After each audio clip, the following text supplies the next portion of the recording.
السلام علیکم. میں آپ کو سنا رہی ہوں انسپکٹر نواز خان کی ایک کرائم سٹوری جس کا نام ہے اور وہ مر گئی.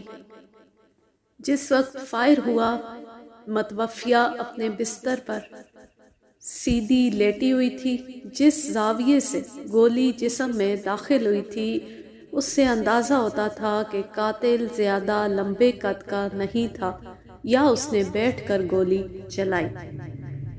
صبح کوئی 10 بجے کا وقت تھا. گاؤں کا نمبردار امداد علی دوسرے افراد کے ساتھ تھانے میں داخل ہوا. اس کے ساتھیوں میں ایک تو اس کا کارندہ تھا جبکہ دوسرا گاؤں ہی کا ایک شخص تھا. میں اس کے چہرے سے واقف تھا لیکن نام معلوم نہیں تھا. تینوں افراد گھبرائے ہوئے اندر داخل ہوئے اور سلام کر کے میرے سامنے بیٹھ گئے. ان کی حالت سے صاف اندازہ ہوتا تھا کہ وہ کوئی اہم خبر لے کر آئے ہیں. آخر نمبردار امداد علی نے اپنے ماتھے کا پسینہ پونچھتے ہوئے کہا، تھانے دار صاحب قتل ہو گیا. کس کا قتل؟ نور محمد کی بیوہ کا. امداد علی، تمہیں پتہ ہے مجھے ادھوری بات سے نفرت ہے، پورا واقعہ بتاؤ. امداد علی ایک نوجوان چودھری تھا. ایسے چودھری اور نمبردار تھانے داروں سے دب کر رہنا اپنی توہین سمجھتے ہیں. امداد علی میں بھی پہلے بڑی اکڑ فوں تھی لیکن 5-6 مہینے پہلے یہ اکڑ فوں ایک واقعے میں نکل گئی تھی. بہرحال میرے کہنے پر امداد علی نے فوراً اپنی بات کی وضاحت شروع کر دی. تھانے دار صاحب، آپ کو پتہ ہی ہوگا 4 سال پہلے گاؤں میں تہرے قتل کی ایک واردات ہوئی تھی، یعنی 3 قتل ہوئے. ذیلداروں کا لڑکا نور محمد بھی قتل ہونے والوں میں شامل تھا. ہاجرہ نور محمد کی بیوہ کا نام ہے. یہ محمد اشفاق جو میرے ساتھ آیا ہے ہاجرہ کا پڑوسی ہے. میں نے محمد اشفاق کی طرف دیکھا. اس نے عام کاشتکاروں والا لباس پہن رکھا تھا. شیو پڑی ہوئی تھی. اس کی آنکھوں سے خوف جھانک رہا تھا. آج صبح سویرے محمد اشفاق کی گھر والی آگ لینے کے لیے ہاجرہ کے گھر گئی. اس نے بار بار دروازہ کھٹکھٹایا لیکن دروازہ نہیں کھلا. اشفاق کی بیوی پہلے ہاجرہ کو اور پھر اس کے بیٹے امتیازی کو آوازیں دیتی رہی. آخر مایوس ہو کر اس نے اشفاق کو بتایا. اشفاق بھی کچھ دیر آوازیں دیتا رہا پھر دیوار پھلانگ کر اندر چلا گیا. میں نے نمبردار کو ٹوکتے ہوئے کہا کہ جب اشفاق یہاں موجود ہے تو پھر وہ کیوں بول رہا ہے؟ ہاں میاں، تم بتاؤ، تم اکیلے ہی اندر گئے تھے یا کوئی اور بھی تھا؟ جناب، اکیلا ہی تھا میں نے امتیازی اور اس کی ماں کو آوازیں دیں پر کوئی جواب نہ آیا. میں کمرے میں گیا تو چارپائی پر بہن ہاجرہ کی لاش پڑی تھی. میں بھاگ کر صحن میں آیا اور باہر والا دروازہ کھول کر شور مچا دیا. پوری گلی اکٹھی ہو گئی. بہن ہاجرہ کے پتر امتیازی کا کہیں پتہ نہیں چل رہا تھا. ہم نے سمجھا کہ شاید قتل کرنے والے اسے ساتھ ہی لے گئے، مگر تھوڑی دیر بعد وہ گھر کے اندر سے ہی مل گیا. وہ اناج والی کوٹھی میں چھپا ہوا تھا. اس نے روتے ہوئے بتایا کہ اس کی ماں کو کالے کپڑوں والے ڈاکو نے گولی مار دی ہے اور اگر وہ یہاں نہ چھپ جاتا تو ڈاکو اسے بھی مار ڈالتا. میں نے نمبردار امداد علی سے پوچھا، تم کہہ رہے تھے کہ اشفاق کی بیوی صبح سویرے آگ لینے ہاجرہ کے گھر گئی تھی اور اس وقت خیر سے 10 بج رہے. تم لوگ اتنی دیر سے اطلاع کیوں پہنچا رہے ہو؟ امداد علی کے چہرے سے ظاہر تھا کہ وہ میرے اس سوال کے بارے میں پہلے سے جانتا ہے. جناب، بات دراصل یہ ہے کہ واردات کا پتہ تقریباً 7 بجے ہی چل گیا تھا. آدھا پونا گھنٹہ تو یہ سوچتے سوچتے گزر گیا کہ پولیس کو اطلاع کون دے. پھر اشفاق میری حویلی پہنچا. وہ چاہتا تھا کہ مجھے ساتھ لے کر آپ کے پاس آئے لیکن میں فصلوں پر گیا ہوا تھا. وہاں سے آیا ہوں تو ہم سیدھے آپ کے پاس حاضر ہو گئے. یہ کوئی ایسی عجیب بات نہیں تھی. لوگ رپورٹ کرنے میں عموماً دیر کر دیتے، آج کل بھی کرتے ہیں اور اس دور میں بھی کرتے تھے. لیکن مجھے مقتولہ کے ہمسائے پر شک سا ہونے لگا. وہ کہہ رہا تھا کہ اس نے گلی میں جا کر شور مچایا اور بہت سے لوگوں کو واردات کے بارے میں بتا دیا. اس کا مطلب تھا کہ قریباً 3 گھنٹے پہلے واردات کی خبر گاؤں میں عام ہو چکی تھی. یہ گاؤں بڑا تھا لیکن بہت زیادہ بڑا بھی نہیں تھا. اگر 3 گھنٹے پہلے عام لوگوں کو قتل کا پتہ لگ گیا تھا تو تھانے تک خبر کیوں نہیں پہنچی تھی؟ اس سے ظاہر ہوتا تھا کہ اشفاق کے بیان میں فرق ہے۔ بہرحال میں نے فوراً ان لوگوں کو ساتھ لیا اور موقع واردات کی طرف روانہ ہو گیا۔ گھر کے اندر اور باہر کافی لوگ اکٹھے ہو چکے تھے۔ میرے عملے نے انہیں ڈرا دھمکا کر پیچھے پیچھے ہٹایا۔ میں اس کمرے میں پہنچا جہاں خون ہوا تھا۔ مقتولہ کی لاش ابھی تک چارپائی پر پڑی تھی۔ بستر کی چادر خون سے سرخ ہو رہی تھی۔ کھدر کے پھولدار لحاف پر بھی دھبے تھے۔ نمبردار اور اشفاق وغیرہ کا بیان تھا کہ لاش کو اس کی جگہ سے ہلایا نہیں گیا۔ میں نے قریب سے دیکھا، لاش اکڑ چکی تھی۔ مقتولہ پر رائفل سے فائر کیا گیا تھا۔ گولی اس کی چھاتی پر لگی تھی۔ میرے اندازے کے مطابق مقتولہ کی عمر 30-32 کے قریب تھی، تاہم وہ دیکھنے میں جوان نظر آتی تھی۔ اس کے کانوں میں سونے کی بالیاں چمک رہی تھی۔ نمبردار ایک روتے منہ بسورتے لڑکے کو میرے پاس لے آیا اور بتایا کہ یہ امتیازی ہے۔ لڑکے کی عمر تقریباً 12 سال تھی۔ وہ ایک گورا چٹا صحت مند لڑکا تھا۔ رو رو کر اس کی آنکھیں سوجی ہوئی تھی۔ ایک طرح سے یہ لڑکا اس کیس کا سب سے اہم گواہ تھا۔ میں نے لڑکے کے سر پر ہاتھ پھیرا، اسے دلاسا دیا۔ اس دوران میرا سب انسپکٹر موقع کا نقشہ تیار کرنے میں مصروف ہو گیا۔ کمرے میں جدوجہد کے آثار نظر نہیں آتے تھے۔ یوں لگتا تھا قاتل اندر آیا اور گولی مار کر خاموشی سے چلا گیا۔ گھر سے کوئی چیز چوری ہوئی تھی اور نہ سامان الٹ پلٹ کیا گیا تھا۔ میں لڑکے کو ساتھ لے کر دوسرے کمرے میں آ گیا۔ اس نے عام دیہاتی لڑکوں کی طرح دھوتی کرتا پہن رکھا تھا۔ گلے میں چمڑے کا تعویذ تھا۔ کچھ دیر تسلی تشفی کی باتیں کرنے کے بعد میں نے لڑکے سے واقعے کی تفصیل پوچھی۔ اس نے اشک بار آنکھوں سے بتایا کہ وہ ماں کے ساتھ والی چارپائی پر لیٹا تھا۔ وہ رمضان کے دن تھے۔ اس کی ماں سحری کے لیے چاول بھگونے کے بعد آئی اور اپنی چارپائی پر لیٹ گئی۔ اس نے ماں سے کہا کہ وہ صبح روزہ رکھے گا، اس لیے وہ اسے ضرور جگا دے۔ ماں نے وعدہ کر لیا، لیکن امتیازی کو یقین نہیں آ رہا تھا۔ شاید اسی بے یقینی کی وجہ سے نیند اس کی آنکھوں سے اڑ گئی۔ ماں سو گئی، لیکن وہ کروٹیں لیتا رہا۔ تھوڑی دیر بعد اسے پیشاب آ گیا۔ وہ پیشاب کرنے باہر نکلا۔ واپس آیا تو کمرے میں سایہ سا گھستا نظر آیا۔ اس کے فوراً بعد دھماکے کی آواز اور ماں کی مدھم چیخ سنائی دی۔ امتیازی نے برآمدے کے اندر سے دیکھا۔ اس کی ماں بستر پر تڑپ رہی تھی اور کالے کپڑوں والا ایک شخص اس دوسری چارپائی پر جھکا ہوا تھا جہاں 1 منٹ پہلے امتیازی خود سو رہا تھا۔ وہ شخص اب امتیازی کو ڈھونڈ رہا تھا۔ موت امتیازی کی آنکھوں کے سامنے ناچنے لگی۔ وہ بیرونی دروازے کی طرف لپکنے کا سوچ ہی رہا تھا کہ کالے کپڑوں والا باہر نکل آیا۔ امتیازی گھبرا کر اناج والی کوٹری میں چھپ گیا اور صبح تک چھپا رہا۔ میں نے لڑکے سے مختلف سوال بھی پوچھے۔ اس نے بڑی اچھی طرح جواب دیے۔ حالانکہ اس کی عمر زیادہ نہیں تھی، لیکن وہ سمجھداری کی باتیں کرتا تھا۔ شاید یہ اس یتیمی کا اثر تھا جو 4 سال پہلے اس کے حصے میں آ چکی تھی۔ باپ کے بعد اب ماں نے بھی ساتھ چھوڑ دیا تھا۔ وہ ایک بن ماں باپ کا بچہ تھا۔ میرے سوالوں کے جواب میں اس نے بتایا کہ وہ ماں بیٹا گھر میں اکیلے ہوتے تھے۔ باہر کے دروازے اور کمرے کے دروازے کو اندر سے کنڈی لگا کر سوتے تھے۔ لالٹین بھی ساری رات جلتی رہتی تھی۔ اس نے بتایا کہ وہ حملہ آور کی شکل ٹھیک طرح دیکھ نہیں سکا۔ اس نے اپنا چہرہ کالی پگڑی میں چھپا رکھا تھا، تاہم اس کی پیشانی اور آنکھوں کو دیکھ کر شک پڑتا تھا کہ وہ سرداروں کا آدمی ہے۔ یہ سردار کون ہے؟ وہی جی جنہوں نے میرے ابے کو قتل کیا تھا۔ سرداروں کا بڑا لڑکا ماکھا بھی کالے رنگ کا ہے۔ اس کی آنکھیں بڑی بڑی اور ماتھا اونچا ہے۔ کیا پتا اسی نے میری ماں کو گولی ماری ہو۔ اس موقع پر میں نے ضروری سمجھا کہ نمبردار امداد علی اور لڑکے کے سرپرست اس کے تایا رمضان سے کچھ بات چیت کروں۔ میں نے لڑکے کو بھیج کر ان دونوں کو اندر بلایا اور ان سے پوچھا کہ یہ سرداروں کا کیا چکر ہے اور نور محمد کے قتل کی کیا وجہ تھی۔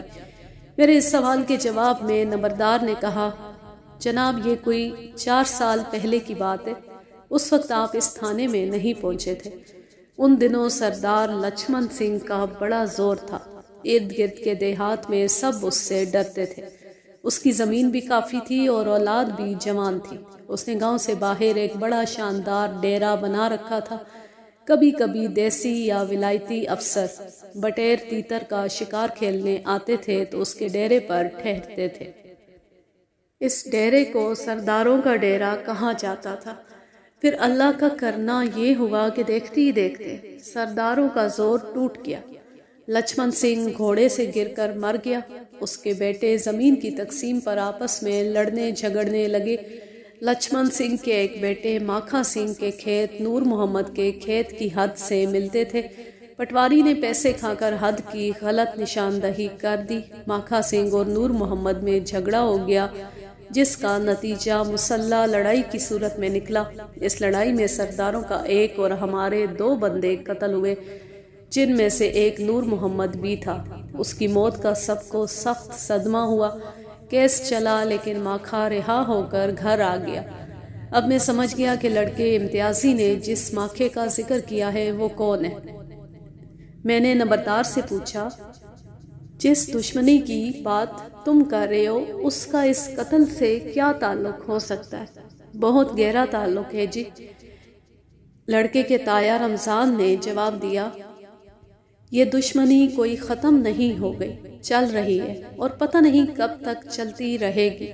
امتیازی کی ماں نے سارے گاؤں کے سامنے کہا تھا کہ میں اپنے پتر کو صرف اس لیے پال پوس رہی ہوں کہ وہ بڑا ہو کر اپنے باپ کے قتل کا بدلہ لے۔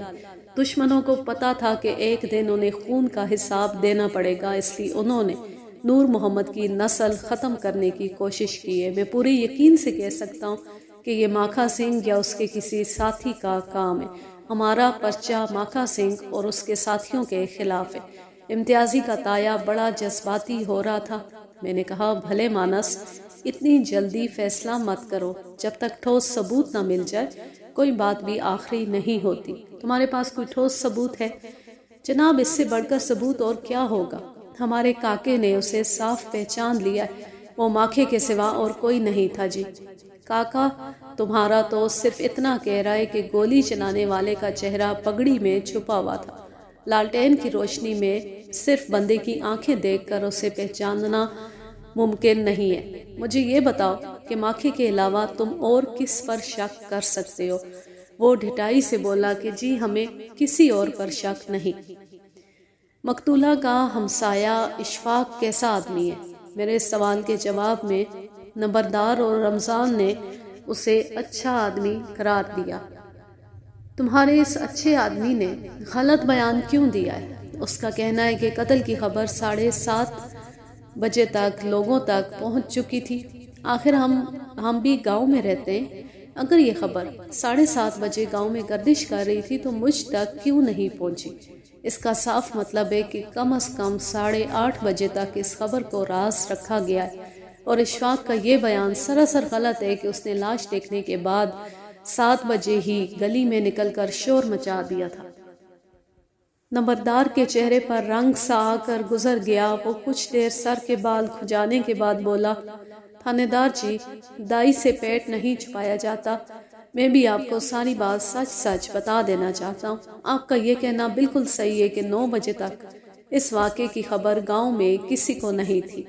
صرف اشفاق اور اس کی بیوی کو معلوم تھا کہ ہاجرہ قتل ہو چکی ہے اور کمرے میں اس کی لاش پڑی ہے۔ وہ امتیازی کو بھی اناج والی کوٹری سے ڈھونڈ چکے تھے اور وہ ان کے گھر میں تھا۔ یہ خبر اشفاق نے کسی بدنیتی کی وجہ سے نہیں چھپائی، وہ صرف تھانے اور پولیس کے چکر سے ڈر رہا تھا۔ 7:30 سے لے کر 8:30 بجے تک وہ میری حویلی میں بیٹھا رہا ہے تاکہ میں آؤں اور وہ مجھے ساتھ لے کر آپ کی طرف آئے۔ وہ پولیس سے بہت ڈرتا ہے، میرے ساتھ بھی تھانے نہیں آ رہا تھا۔ نمبردار کی باتوں میں مجھے سچائی کی جھلک نظر آ رہی تھی، مگر کچھ بھی تھا۔ اشفاق نے جھوٹ بول کر خود کو میری نظروں میں مشکوک کر لیا تھا۔ 1-2 گھنٹے میں نے بہت سے لوگوں کے بیان قلم بند کیے، ان میں پہرے داروں کے علاوہ مقتولہ کے ہمسائے اور دوسرے لوگ بھی تھے۔ زیادہ تر لوگوں کا خیال تھا کہ یہ قتل اسی دشمنی کا نتیجہ ہے جس کے سبب 4 سال پہلے امتیاز کے باپ نے جان سے ہاتھ دھوئے تھے۔ صرف ایک شخص اللہ رکھے نے ذرا مختلف بیان دیا۔ اس نے کہا کہ رات پچھلے پہر وہ اپنے کھیت میں کام کر رہا تھا، کوئی 2:30-3 بجے کا وقت تھا۔ اس نے 2 گھڑ سواروں کو دیکھا جو گاؤں کی طرف سے آ رہے تھے۔ وہ کافی جلدی میں لگتے تھے کیونکہ کچی سڑک پر پہنچنے کے لیے انہوں نے اصل راستہ چھوڑ کر گھوڑے کھیتوں میں ڈال دیے۔ گھوڑے اللہ رکھے کے کھیت میں سے گزرنے لگے تو اس نے انہیں للکارا۔ جواب میں ایک گھڑ سوار نے اسے بڑی ناقابل برداشت گالی دی۔ گالی سن کر اللہ رکھا آگ بگولا ہو گیا، لیکن اس سے پہلے کہ وہ کسی لے کر گھڑ سواروں کے پیچھے لپکتا، اس کے ایک ساتھی نے اسے پکڑ لیا اور کانپتے ہوئے لہجے میں بولا، رہنے دے یار، یہ تو مجھے شاہیہ لگتا ہے۔ شاہیہ کا نام سن کر اللہ رکھا بھی کانپ گیا، کیونکہ شاہیہ علاقے کا مشہور نقب زن تھا۔ چور ہونے کے علاوہ غنڈہ گرد بھی تھا اور کئی لوگوں کے ہاتھ پاؤں توڑ چکا تھا۔ وہ گالی کھا کر خاموش ہو گیا اور دونوں گھڑ سوار اس کے کھیت سے گھوڑے بگاتے نکل گئے۔ بعد میں اللہ رکھا اپنے ساتھی کے ساتھ باتیں کرنے لگا۔ دونوں کا خیال تھا کہ اگر یہ شاہیہ تھا تو ضرور کوئی واردات کر کے آیا تھا، اور ہو سکتا ہے کہ یہ واردات انہی کے گاؤں میں کی گئی ہو۔ اللہ رکھے کو فکر لگ گئی۔ وہ اسی وقت گاؤں آیا اور اپنے بیوی بچوں کو دیکھ کر گیا۔ بعد ازاں صبح 9-10 بجے انہیں خبر ملی کہ نور محمد کی بیوہ قتل ہو گئی ہے۔ اللہ رکھا نامی اس شخص کا بیان بے حد اہم تھا۔ میرا اپنا اندازہ بھی کہتا تھا، اور مقتولہ کے بیٹے نے بھی بیان دیا تھا کہ قتل آدھی رات کے بعد ہوا۔ پراسرار گھڑ سوار بھی رات کے اسی حصے میں دکھائی دیے۔ عین ممکن تھا کہ ان دونوں واقعات میں کوئی تعلق ہو۔ میں نے اللہ رکھے اور اس کے ساتھی سے پوچھا کہ گھوڑ سواروں کے کپڑے کیسے تھے۔ وہ دونوں اس سوال کا ٹھیک سے جواب نہ دے سکے۔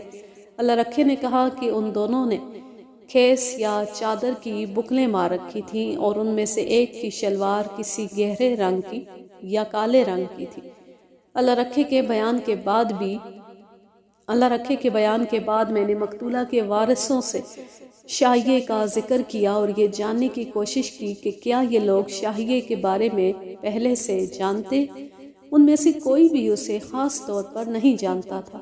ہاں، نام سب نے سن رکھا تھا۔ سوچنے کی بات یہ تھی کہ اگر شاہیہ یا کوئی اور جرم پیشہ شخص گھر میں داخل ہوا ہے تو اس نے صرف ہاجرہ کو قتل کرنے پر بس کیوں کی؟ گھر کی کسی چیز کو ہاتھ کیوں نہیں لگایا؟ یہاں تک کہ مقتولہ کے کانوں کی بالیاں بھی محفوظ رہیں۔ اسے موقع نہیں مل سکا، یا وہ چوری کی نیت سے آیا ہی نہیں تھا؟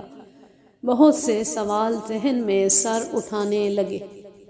میں نے مقتولہ کے ہمسایوں اور پہرے داروں سے ایک سوال خاص طور پر پوچھا، اور وہ یہ تھا کہ کیا انہوں نے رات کے کسی حصے میں دھماکے کی آواز سنی؟ اتفاقاً ان میں سے کوئی بھی یہ آواز نہیں سن سکا تھا۔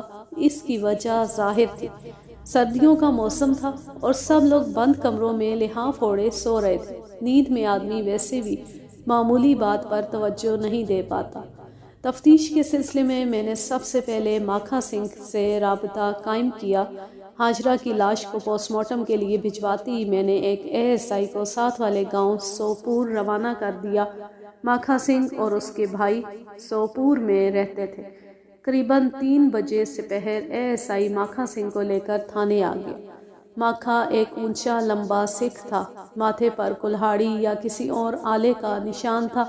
اس کے کندھے سے پستول لٹک رہا تھا۔ ظاہر ہے لائسنس یافتہ ہوگا، ورنہ وہ اسے تھانے لانے کی جرات نہ کرتا۔ سلام دعا کے بعد میں نے اسے بیٹھنے کے لیے کرسی دی۔ میں نے اس سے پوچھا کہ کل رات وہ کہاں تھا؟ جناب، میں اپنے گاؤں میں تھا۔ رات 11 اور 3 بجے کے درمیان تم کہاں تھے؟ ساری رات گاؤں کے دائرے میں تھا۔ وہاں ہم نے بولی والے کو بلایا ہوا تھا۔ گاؤں کے سارے مرد وہاں موجود تھے۔ یہ بولی والا کون ہے؟ بولی والا بڑا زبردست گویہ ہے جی، آلے دوالے کے سارے گاؤں سے جانتے۔ مرزا صاحباں پڑھتا ہے، سننے والے مست ہو جاتے ہیں۔ رات وہ ہمارے گاؤں میں آیا ہوا تھا، میں بھی اسے سننے کے لیے گیا تو پھر صبح ہی واپس آ سکا۔ تم کہنا چاہتے ہو کہ کل ساری رات تم دائرے میں رہے تھے؟ بالکل جناب، 1 درجن بندے اس بات کی گواہی دے سکتے ہیں، تو پھر ہاجرہ کیسے قتل ہو گئی؟ میرے سوال نے ماکھے کو گڑبڑانے پر مجبور کر دیا۔ اس نے بمشکل خود پر قابو پایا اور بولا، مجھے اس موت کا بہت افسوس ہے تھانے دار صاحب، پر اگر آپ کے دماغ میں ہے کہ اس موت میں میرا ہاتھ ہے تو آپ غلطی پر ہیں۔ میں نور محمد کی بیوی کو نقصان پہنچانے کا سوچ بھی نہیں سکتا۔ جو ہوا تھا وہ بھی اچانک ہوا تھا اور اس میں میرا ہاتھ نہیں تھا۔ نور محمد نے طیش میں آ کر میرے ایک چاچے کو کلہاڑی مار دی تھی، بس اسی بات سے لڑائی شروع ہو گئی۔ دونوں طرف سے کلہاڑیاں اور لاٹھیاں نکل آئیں، اور آپ کو تو پتہ ہی ہے جب ایک بار لڑائی شروع ہو جائے تو دیکھو، مجھے سبق پڑھانے کی کوشش نہ کرو، مجھے صرف یہ بتاؤ کہ کیوں نہ تمہیں اس قتل کے شبے میں گرفتار کر لیا جائے۔ چند لمحوں کے لیے ماکھے کا رنگ پیلا پڑ گیا۔ اس نے خشک ہونٹوں پر زبان پھیرتے ہوئے کہا، مجھے پتا نہیں جی، آپ یہ بات کیوں کر رہے ہیں، لیکن میرا اس معاملے میں کوئی ہاتھ نہیں۔ کیا تم یہ کہنا چاہتے ہو کہ نور محمد کے گھر سے اب تمہاری کوئی دشمنی نہیں؟ دشمنی تو تھی جی، اور نور محمد کی بیوی بڑی بڑی باتیں بھی کرتی رہتی تھی، لیکن میں نے فیصلہ کر رکھا تھا کہ اب پہل ہماری طرف سے نہیں ہوگی۔ شاید آپ کو یقین نہ آئے، لیکن میں سچ کہتا ہوں کہ کچھ عرصہ پہلے میں نے نور محمد کے وارثوں سے صلح کرنے کی کوشش بھی کی تھی۔ میں نے نور محمد کے ایک رشتہ دار سے کہا تھا کہ میں زمین کا معاملہ گل بات سے طے کرنے کے لیے تیار ہوں، اور اگر نور محمد کی بیوہ چاہے تو نور محمد کی موت کا ہرجانہ بھی بھر دوں گا۔ لیکن ان لوگوں نے کوئی جواب نہیں دیا، بلکہ میری اس کوشش کو بزدلی سمجھا۔ نور محمد کی بیوہ نے کہا کہ میں پتر کو صرف اس لیے پال پوس رہی ہوں کہ وہ ماکھے کی گردن پر چھری چلائے گا، اور تم نے یہ سوچ کر کہ کل کو میری گردن پر چھری چلے گی ہاجرہ اور اس کے بیٹے کا ٹینٹا ختم کرنے کی کوشش کی۔ آپ کو حق ہے جی، آپ شک کر سکتے ہیں، لیکن جو سچ ہے وہ میں نے بتا دیا۔ میں نے ماکھے کو تو تھانے میں بٹھایا اور ASI کو ہدایت کی کہ وہ واپس سوپور چلا جائے اور یہ معلوم کرے کہ کیا واقعی رات کو گاؤں میں گانے بجانے کی محفل تھی، اور یہ بھی معلوم کرے کہ ماکھا ساری رات وہاں موجود تھا یا نہیں۔ ASI ابھی روانہ ہوا ہی تھا کہ سوپور سے ماکھے کا چاچا 2-3 تگڑی سفارشیں لے کر پہنچ گیا۔ یہ لوگ ہر صورت ماکھے کو چھڑانا چاہتے تھے۔ ماکھے کے چاچے کا کہنا تھا کہ کل رات ماکھا صبح تک دائرے میں رہا ہے، اور اس بات کی گواہی آدھا گاؤں دے سکتا ہے۔ وہ لوگ دائرے والی بات پر جتنا زور دے رہے تھے، میرے دل میں اتنا ہی شک پیدا ہو رہا تھا۔ یہ کوئی ڈھکی چھپی بات نہیں کہ بعض مجرم موقع سے عدم موجودگی ثابت کرنے کے لیے جان بوجھ کر خود کو گواہوں کے درمیان رکھتے۔ میں نے سفارشیوں سے صاف کہہ دیا کہ فی الحال میں ماکھے کو نہیں چھوڑ سکتا۔ ہاں، یہ میرا وعدہ ہے کہ اس سے مار پیٹ نہیں ہوگی۔ ابھی ماکھے کے حمایتی تھانے میں ہی بیٹھے تھے کہ میرا ASI سوپور سے ہو کر واپس آ گیا۔ اس کا چہرہ دیکھ کر مجھے اندازہ ہوا کہ وہ کوئی اہم خبر لایا ہے۔ میں نے اس سے تنہائی میں جا کر بات کی۔ ASI نے بتایا کہ یہ تو صحیح ہے کہ کل رات گاؤں میں گانے بجانے کی محفل تھی اور ماکھا بھی وہاں موجود تھا، لیکن اس سے یہ بات ثابت نہیں ہوئی کہ وہ ساری رات گاؤں سے باہر نہیں نکلا۔ اس محفل میں زیادہ تر سکھ بیٹھے ہوئے تھے۔ رات 12 بجے ایک شخص شراب کے بھرے ہوئے 2 مٹکے لے آیا۔ سب نے پیالے بھر بھر کر نشہ کیا اور مستی میں بھنگڑا ڈالنے لگے اور ہل ہپاڑا کرنے لگے۔ پھر 2 ٹولیاں آپس میں لڑ پڑیں اور صبح تک گاؤں کی گلیوں میں شور شرابہ ہوتا رہا۔ ایسے میں اگر ماکھا سنگھ اکیلا یا اپنے کسی ساتھی کے ساتھ قتل کی نیت سے ہمارے گاؤں آ گیا ہو تو کسی کو کیا پتہ چلا ہوگا۔ ASI کی بات قابل غور تھی۔ نشہ تو ویسے بھی بری چیز ہے، پھر سکھ نے کیا ہو تو سونے پر سہاگا۔ یہ سوچا جا سکتا تھا کہ نشے میں دھت ہو کر ماکھے کو کوئی پرانا زخم یاد آ گیا اور وہ رائفل لے کر ہاجرہ اور اس کے بیٹے پر چڑھ دوڑا۔ ASI نے کہا، جناب، ایک اور بڑی خاص الخاص بات معلوم ہوئی ہے۔ اس بات کی تصدیق گاؤں کے 2 آدمیوں نے کی ہے، ان میں ماکھے کا ایک رشتہ دار بھی شامل ہے۔ ان لوگوں سے پتہ چلا ہے کہ رات کی محفل میں مشہور نقب زن شاہیہ بھی موجود تھا۔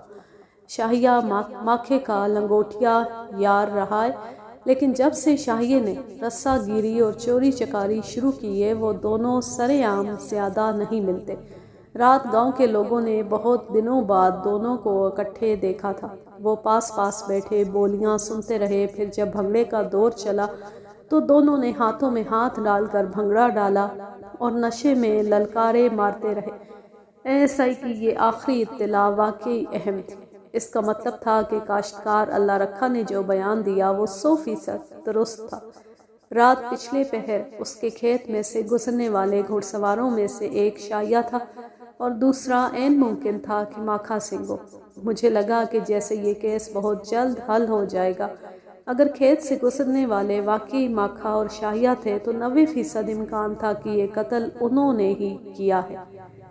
وہ نہ صرف ہمارے گاؤں کی طرف سے آئے تھے بلکہ وقت بھی وہی تھا۔ وہ دونوں اتنی جلدی میں تھے کہ انہوں نے گھوڑے اللہ رکھے کے کھیت میں سے گزار دیے۔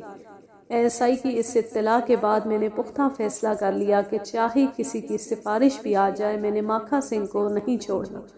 اس کے علاوہ میں نے شاہیے کی تلاش کے لیے بھی ایسائی کو مشورے کے لیے بلا لیا۔ پہلے ماکھا سنگھ کو نرمی سے سمجھایا بجھایا گیا لیکن اس نے شاہیے کے بارے میں کچھ نہیں بتایا۔ مجبوراً اسے پھینٹی لگانا پڑی۔ کافی مار کھانے کے باوجود وہ یہی کہتا رہا کہ اسے شاہیے کے ٹھکانے کا کچھ پتہ نہیں اور نہ ہی وہ اس رات شاہیے کے ساتھ کہیں گیا تھا۔ پوچھ گچھ کے دوران ماکھے نے یہ بھی کہا کہ اس قتل میں سجن پیر کا ہاتھ ہو سکتا ہے۔ سجن پیر کا نام سن کر میں چونکا۔ یہ نام میرے لیے اجنبی نہیں تھا۔ علاقے میں لوگ اس نوجوان پیر کو بہت مانتے تھے اور اسے دم درود اور جھاڑ پھونک کا ماہر سمجھتے تھے۔ میں نے ماکھے کا گریبان پکڑ لیا اور جھنجھوڑ کر پوچھا، سجن پیر کا اس قصے سے کیا تعلق ہے؟ تعلق ہے جی، اسی لیے تو کہہ رہا ہوں۔ اور نور محمد کی بیوہ کو آپ اتنی شریف عورت بھی نہ سمجھے۔ ہم سے کون سی بات چھپی ہوئی ہے؟ خود ہی چپ رہیں تو دوسری بات ہے۔ ملزم اپنی جان بچانے کے لیے عموماً الٹی سیدھی ہانکنے لگتے ہیں۔ مجھے شک ہوا کہ ماکھا سنگھ تفتیش کو غلط راستے پر ڈالنے کے لیے بے پرکی اڑا رہا ہے۔ پھر بھی اس کی بات سننا ضروری تھا۔ ہاں بتاؤ، کیا برائی دیکھی تم نے مقتولہ میں؟ میں یہ بات زبان پر نہیں لانا چاہتا تھا اور ویسے بھی مرنے والے کی برائی نہیں کرنی چاہیے، لیکن حاجرہ کے وارثوں نے میرے خلاف پرچہ کٹا کر کھلی جنگ شروع کر دی ہے۔ وہ میری گردن پھانسی کے پھندے میں دینا چاہتے ہیں لیکن اس میں انہیں کبھی کامیابی نہیں ہوگی۔ ماکھے میں جو پوچھ رہا ہوں اس کا جواب دو۔ کیا برائی نظر آئی تھی تمہیں حاجرہ میں؟ آپ یہ نہ سمجھے جی کہ میں الزام لگا رہا ہوں۔ آپ اپنے طور پر تصدیق کرا سکتے ہیں۔ گاؤں کے کئی لوگوں کو یہ بات معلوم ہوگی اور کوئی نہ کوئی ضرور سچی بات آپ کو بتا دے گا۔ شوہر کی موت کے بعد حاجرہ بیمار رہنے لگی تھی۔ اس نے جھاڑ پھونک کے لیے انت نگر سجن پیر کے پاس جانا شروع کر دیا۔ 5-6 مہینے بعد وہ تندرست ہو گئی لیکن سجن پیر کے پاس آنا جانا جاری رہا۔ یہ معاملہ بڑھتا گیا اور کبھی کبھی سجن پیر نے بھی حاجرہ کے گھر آنا اور رات رہنا شروع کر دیا۔ ایک جوان بیوہ عورت کے گھر ایک جوان مرد کا رات رہنا کوئی معمولی بات نہیں ہے جی۔ سمجھدار لوگ انگلیاں اٹھانے لگے تو حاجرہ کے وارثوں نے اسے سختی سے سمجھایا اور ڈانٹ ٹپٹ کی۔ اس کے بعد حاجرہ نے پیر کے پاس آنا جانا بند کر دیا، لیکن مجھے پورا وشواس ہے جی کہ یہ معاملہ ختم نہیں ہوا تھا اور اندر ہی اندر کوئی کھچڑی پک رہی تھی۔ یہ بھی ہو سکتا ہے کہ حاجرہ کو گولی مارنے والا سجن پیر ہی ہو۔ ماکھے نے بڑی ہوشیاری سے میرے ذہن میں شک کا بیج بو دیا تھا۔ میں نے ضروری سمجھا کہ سب سے پہلے اس شک کو رفع کیا جائے۔ میں نے اس کام کے لیے اپنے مخبر بلال شاہ کو مقرر کیا اور اسے کہا کہ وہ سجن پیر اور مقتولہ حاجرہ کے معاملے کا پتہ چلائے۔ بلال شاہ نے طوفانی انداز میں کام کیا اور 12 گھنٹے کے اندر اندر اس بارے میں بہت کچھ جان لیا۔ شام کے 5 بجے جب میں تھانے میں بیٹھا بلال شاہ کی راہ دیکھ رہا تھا، وہ جھومتا جھامتا تھانے میں داخل ہوا۔ اس کے ساتھ ایک ادھیڑ عمر عورت بھی تھی۔ عورت کچھ خوفزدہ تھی۔ ماسی ادھر بیٹھو کرسی پر۔ یہ تھانے دار صاحب بڑے اچھے بندے، بالکل مکھن کی طرح ملائم ہے، کوئی ضرورت نہیں ان سے ڈرنے کی۔ اس نے عورت کو کندھوں سے سہارا دے کر کرسی پر بٹھایا اور سنتری کو حکم دیا کہ سامنے حلوائی کی دکان سے 2 پاؤ گرم گرم دودھ لے کر آئے۔ کیا بات ہے، اماں کہیں گر گئی ہے جو اس سے گرم دودھ پلا رہے ہو؟ نہیں جی، دودھ تو میں نے اپنے لیے منگوایا، ماسی کے گھر تھوڑی سی جلیبیاں کھا لی تھی، گلے میں کھرکھری سی لگی ہوئی ہے۔ میں صبر کا گھونٹ بھرنے کے علاوہ اور کیا کر سکتا تھا؟ آخر وہ کام کر کے آیا تھا۔ اس نے اماں کے بارے میں بتایا کہ ماسی رشتے کرانے والی عورت ہے، گاؤں کے ہر گھر کے بارے میں سب کچھ جانتی ہے۔ ہاجرہ کے گھر اس کا کافی آنا جانا تھا۔ میں نے اماں کی شکل دیکھی، اپنی طرح کی دوسری عورتوں کے برعکس وہ ہنسی بھلی مانس اور معقول لگتی تھی۔ اس نے چادر سے سر کے بال اچھی طرح ڈھانپ رکھے تھے۔ بات چیت میں بھی اس نے دھیما لہجہ اختیار کیا۔ اس نے جو کچھ بتایا اس سے پتہ چلا کہ آج سے 1-1.5 برس پہلے تک ہاجرہ کا سجن پیر کی طرف آنا جانا تھا، اور ایک مرتبہ سجن پیر بھی اس کے گھر مہمان ٹھہرا تھا۔ مگر اس کے بعد جب گاؤں میں باتیں نکلیں تو ہاجرہ نے سجن پیر کے پاس جانا بند کر دیا، اور اس کے بعد کبھی وہ انت نگر نہیں گئی اور نہ ہی سجن پیر اس گاؤں میں نظر آیا۔ اماں نے کانوں کو ہاتھ لگاتے ہوئے کہا، پتر جی، اللہ کو جان دینی ہے، کسی کی بہو بیٹی کے بارے میں غلط بات کر کے میں اپنے لیے آگ اکٹھی نہیں کر سکتی۔ مجھے تو اللہ بخشے ہاجرہ میں کوئی برائی نظر نہیں آئی۔ وہ صرف اپنے علاج کے لیے پیر کے پاس جاتی تھی اور دل سے اس کی عزت کرتی تھی۔ اگر پیر کے دل میں کوئی غلط بات آ گئی ہو تو میں کچھ کہہ نہیں سکتی، دلوں کے حال تو اللہ ہی بہتر جانتا ہے۔ ویسے بھی اتنا پتہ ہے کہ وہ لاج شرم والی تھی، اور جب اس نے سنا کہ لوگوں نے باتیں کی ہیں تو وہ بڑی شرمندہ ہوئی، اور اس نے دل میں پکا ارادہ کیا کہ اب وہ مرتی مر جائے گی لیکن پیر کے پاس علاج کے لیے نہیں جائے گی۔ ماکھے نے کچھ اور بتایا تھا، اور اماں کی بات اس واقعے کا دوسرا رخ پیش کر رہی تھی۔ تمہارا کیا خیال ہے، وہ سجن پیر کیسا آدمی ہے؟ میرے اس سوال نے اماں کو گڑبڑا دیا۔ وہ دیکھنے میں تو ٹھیک ہی لگتا ہے، پر کسی کے دل کا کیا پتا۔ میں نے سنا ہے کہ اس نے ابھی تک شادی نہیں کی اور اس کے پاس عورتیں بہت آتی ہیں۔